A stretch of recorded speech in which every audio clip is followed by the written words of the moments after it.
Welcome back to another episode of Photoshop. This video is the part of the series of Photoshop for Beginner. So, if you didn't watch our previous video of this series, I suggest you to watch our previous video first and then continue watching all the video by serial. You will find the whole video playlist link in the description. Alright, so let's start today's video. Today, we will talk about the layers in Photoshop. So, let's get started by creating a new document first.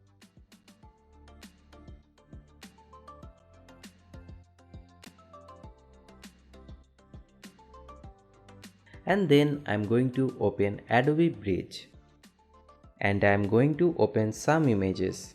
I'll select one and hold down the Ctrl key to select both. Then I will use Ctrl O to open them. Now to tile all image, click on Window, Arrange and then Tile. I want to move both the images into the untitled document. So I'll select the Move tool, I'll drag the background onto the untitled document and then hold down the Shift key before releasing my cursor so it's drop into the center, and I no longer need the earring background image open, so I'll close that. Now I want to do the same thing for the ring background, so I'll click in it in order to target it, and then I'll drag and drop it into the untitled document again by holding down the Shift key and then closing the ring background image file. Now, if you didn't hold down the Shift key and your image came in somewhere else, not to worry, you can just use the Move tool in order to reposition it. Now let's take a look at our layers panel for a moment. We can see layer 1 and layer 2. Well, let's go ahead and rename them by double clicking on them. And then I'm going to type in ring background. And then I will go to the layer 1 and this will be earring background layer. So we can target layers by clicking on them, and we can also toggle on or off the visibility of layers, and it doesn't matter really which layer you have selected when you toggle the visibility, because the selecting of a layer and the toggling the visibility of a layer are independent of one another. Alright, let's hide both the ring image and the earring image layer. And now we can see the background layer. In fact, if we hide the background layer, we can see transparency. There's the checkerboard here. I'll go ahead and toggle back on the visibility of the background layer. Now, the background layer is unique. There is three things that you can't do. You can't change the stacking order, so I can't move the background. You can't reposition it, so I can't move it around on the canvas. And it can't have transparency. So if I use the eraser tool, it would just erase to the background color.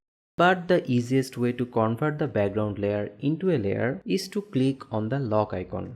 Now I can change the stacking order by just dragging and dropping in the layers panel. I can reposition it if I need to by using Move tool and dragging it around in the canvas area. And if I were to grab something like the eraser tool, by tapping the E key or selecting the eraser tool, I could now erase, and wherever I paint, we can see the transparency below. Okay, so let's undo that by just using Ctrl J. Now I only want the earring background and the ring background layers to appear in the upper half of the image area. So you want to show your ruler. If they are not showing, just use View and then select ruler. And before I start dragging out my guide, I want to make sure that my ruler are set to percentage so that I can quickly set a guide at 50%. So if your ruler are set to inches or to pixels, just right click and select %. Then drag from the ruler area into the image area. You can see the heads up display there by my cursor that I am at 50%. I can also look at the ruler for reference, and then I'll just release my cursor. Now I'm going to target the ring background layer. I'm going to select the Move tool to reposition it and just reposition it up a little bit. Now if you hold down the Shift key, it will constrain it to move either horizontally or vertically. And now, even though this is a permanent change, I am going to select the Mark U tool. And then start at the intersection of the guide and the left side of the document and click and drag out a Mark U. You don't have to be exact at the bottom of the ring background. We can drag that as large as we want because we are going to delete this whole area. And the easiest way to do that is just tap the delete key. Then we can deselect that by choosing select and deselect. Now, like I said, that is a permanent deletion of those pixels. So if I wanted to get them back, I would need to do so now. If I save the file and close it and then open it up, I can't even use the history to get them back. I would have to bring in that file again. But that's okay for now. But let's look at more flexible way we can do this. I will hide the ring background layer by clicking on the eye icon to toggle its visibility, and then click on the earring background layer. So instead of using the marquee tool, I am going to use the frame tool. There is two options. You can do a rectangular or an ellipse. I'll make sure that I've got the rectangular selected. And instead of selecting the area that I want to get rid of, I am going to drag the cursor or the frame over the area that I want to keep. In this case, the top area. We can see in the layers panel that I have a new icon. I've got an icon for a frame as well as the content of the frame. I can select either one of them using the layers panel, or we can select them in the image area. So right now the frame is selected. If I wanted to change the size of the frame, I could just drag down one of those anchor points, or we could use any of the corner anchor points in order to make it larger or smaller. For now, I'll just leave it at the same size. But what if I want to reposition the contents within the frame? Well, I can select the contents in the layer panel, but if I reposition it right now, the frame and the content are going to move together. So I'm just going to double click near the edge of the frame. When I do that, it's going to deselect the frame and just select the contents. Now I can reposition those content within the frame. And you can see this blue outline here is actually the size of the earring background layer that I am repositioning within that frame.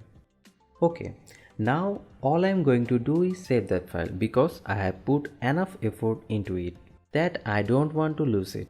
I'll choose File and Save As. I want to save it to my computer and I'm going to name it Jewelry. As you get more comfortable working with layers, there are a few shortcuts that are going to help you to be much more efficient. I'm going to go to Bridge and I want to select all 4 of these small square images. With all of them selected, instead of opening them each into their own document, I am going to use the Tools menu in Bridge. Select Photoshop and then load files into Photoshop layers. Photoshop will open each one of these images and drop it into a single document. Now I didn't load them into the jewelry image that I have selected, but at least they are all in one document. So I can drag and drop them together. In order to do this, use Window, Arrange and then Tile. I'll click on the jewelry image for a moment to see which layer is selected. It's the earring background frame that's the targeted right now. So if I drag and drop all of these other images into this document, they are going to appear right above this. I actually want them to appear above the ring background. So I'll target that layer. Then click on the untitled one. In the layer panel, the bracelet layer is selected. I will hold down the shift key and select the ring layer, selecting all of the layers at once, and then drag and drop them into the jewelry image by holding down the shift key in order to drop them in the center. I no longer need the untitled one, so I'll close that without saving. I want to change the stacking order of those 4 layers. I want to put the necklace layer at the bottom, so I'll click on it to target it and then drag it down. Then I want the ring on the top of that, and then the earring, and then the bracelet. You will notice that when you start from the bridge and you use that feature to load this file into a layer Photoshop document, it automatically named them for me, which is very convenient. Now let's talk a little bit about quickly selecting layers. So we have used the layer panel in order to quickly select layers. We can hold down the Ctrl key to select more than one layer, or we can select a layer and hold down the Shift key in order to select a number of layers at once. But we can also use the Move tool to select layers in the image area. I'll select the Move tool, and by default, Auto Select Layer is toggle on. So if I click in the earring background area, it will automatically select that layer on the layers panel. If I click in the ring, it will automatically select that layer. Now you might not want Auto Select on at all times, so you can toggle it off in the option bar. And then to temporarily invoke it, hold down the Ctrl key on Windows and click on a layer in order to select it. Although if you have a number of layers that you are stacked on top of on another, holding down the Ctrl key will only ever select the top layer. Then it might be best to use the context sensitive menus. So right click and then select the layer that you want to target from the context sensitive menu. Alright, before I start moving this layer, let's create a new guide layout. Under View and then New Guide Layout. All I want to do is add a margin on the left and right hand side. So I'll enable margin, and then on the left side I am going to enter 300, but I don't want 300%, which is that my unit of measurement are set to. So I'm going to type in px for pixel. Then we can just sweep that, use Ctrl C to copy it, and then on the right hand side paste that using Ctrl V. I'll go ahead and delete the value from the top and bottom, and I'm going to clear the existing guide. Then I will turn back on auto select and let's start distributing these layers. I'm just going to move the ring down a little bit. Then I'll click on the earring and move them. I will click on the bracelet and move them down just to see what we have. I think it will look best if I put the necklace on the left hand side, maybe the ring on the right, and maybe the bracelet and the earring, something like that. Now you can see every time I move something around, we get these magenta lines with some magenta values. These are smart guides, and they are helping me to position the images in the document area, so I can use smart guides. For example, easily to make sure that the top of all of these images are aligned.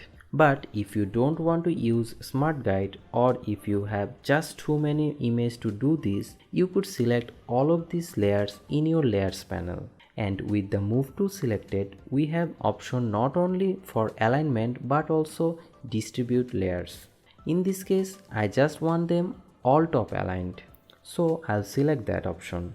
Now I have positioned all necklace against the guide to the left and the ring against the guide to the right. So to get even spacing between all of these, I'll use more icon here. Then tell Photoshop to distribute the spacing based on the contents of the image. Right now, if I select this option or this option, we'll get the same result, because it's distributing objects that are the same size. But if you had a different size object, this distributing based on the spacing is really nice, because it will make sure that there is even space between objects, even if these objects are at different size. Alright, then I'll choose View and then Show, and let's go ahead hide our guides.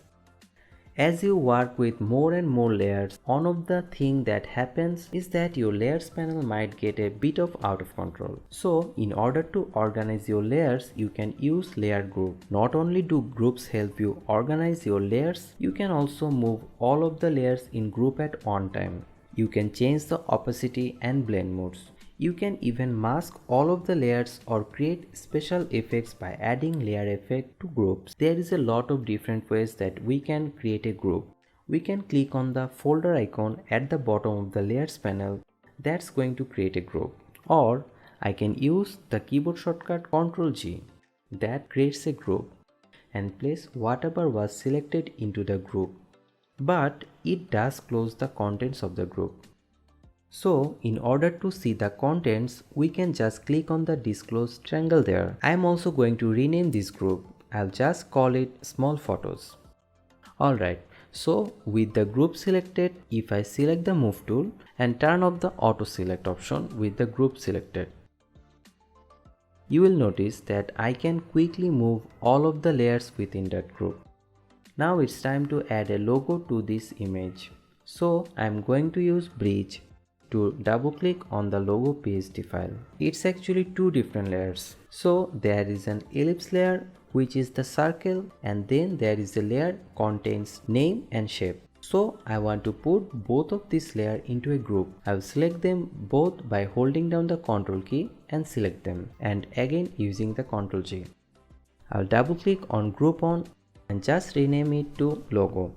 Now I want to see both of my open documents, so I'll choose window, arrange and then tile, and I will drag the logo group into the jewelry image. But I might want to look at what's targeted in the jewelry image, so I'll select that.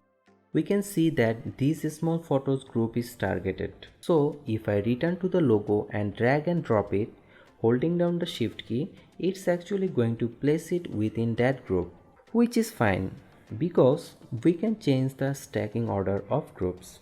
Alright, let's close the logo PSD file. To take the logo group out of the small photos group, I can just click and drag it. Now I need to drag it all the way around the small photos group, but a little bit higher so that I just see the on cyan line, and then I can release the cursor. And now my logo group is removed from the small photos group. Now I want to change the opacity of the logo, and I can do that in variety of different ways. Depending on either or not I want to decrease the opacity of all of the layers in the group or just a single layer. So I'm going to click here to show the contents of the logo group. Select the ellipse and then I can use the opacity slider in the layers panel by either clicking on the word opacity and dragging it to the left to decrease the opacity. I can select the text entry area and enter in like 50%, or I can use the drop down menu and use the slider. But I actually think it's easiest because I have the move tool selected. I can just tap the 8 key and that will give me 80% of the opacity on my layers panel. In fact, if I type quickly like 56, it will give me 56%. Now if I tap 0, it will go to 100%. And if I tap 00 quickly, it will give me 0%. But I am going to put it back to 80%. So I'll tap the 8 key. If I wanted to change both the text and the ellipse at same time, then I could target the logo group and change the opacity. With the logo group selected and the move tool selected, I'll go ahead and just drag that up and make sure that it's centered there using the smart guide to help me. Now when I brought in all of these small images down here along the bottom, they were all the correct size, also square. And what if I wanted to change them into circles?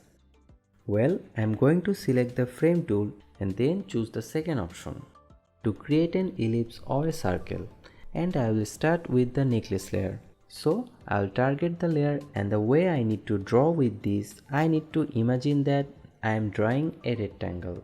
So I'm looking at the upper left hand corner. I'll click here and then start dragging down to the right, and it actually looks like a drawing out a square or a rectangle, but when I release my cursor, sure enough I get an oval or a circle. I'll move to the earring layer and then I'll click and drag out again. You can see that I am using the smart guides in order to help me snap to the edges of each one of these photographs. So at this time I'll go ahead and save. Alright, that's it for today's video. Thanks for watching. If you like this video, please consider subscribing to our YouTube channel and give a thumbs up. I'll see you next time on Tat Planet.